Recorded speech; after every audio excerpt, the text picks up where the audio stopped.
Now, in a question like this, whenever you see a system of equations and you're trying to find the point of intersection, the easiest approach is Desmos. Now, if we have information from a previous question, we just click the gear icon and delete all. And then we're just going to go ahead and type this in, 2x minus y equals 12. And then we'll do the same thing for the second equation here. And then we're looking for that point of intersection, which you can see right here is 7, 2. And that makes the correct answer C. And then by all means, we should just move on. But you probably know by now I'm a big fan of showing you how would you do it if you were in your math class and if it weren't a multiple choice question. So notice here, we talk about the two different approaches algebraically for solving a system of equations. You could do substitution or elimination. Now, if they're both in standard form, I'm a big fan of doing elimination. However, if one of the coefficients is 1 or -1, you could definitely do substitution. And technically, we do have a coefficient of -1 right here. But again, whenever they're in standard form,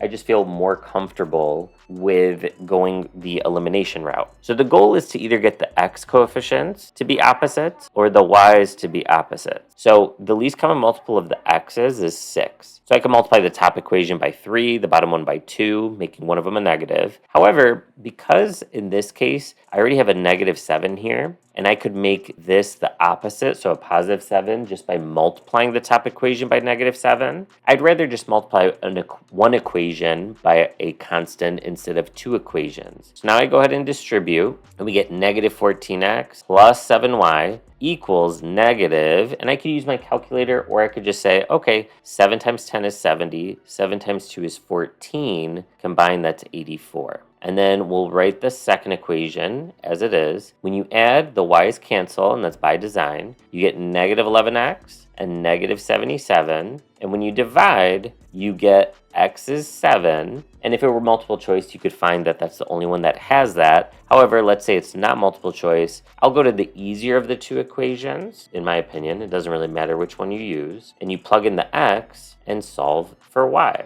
We'll subtract the 14, and we get -y equals -2. So y equals +2, making the answer 7, 2.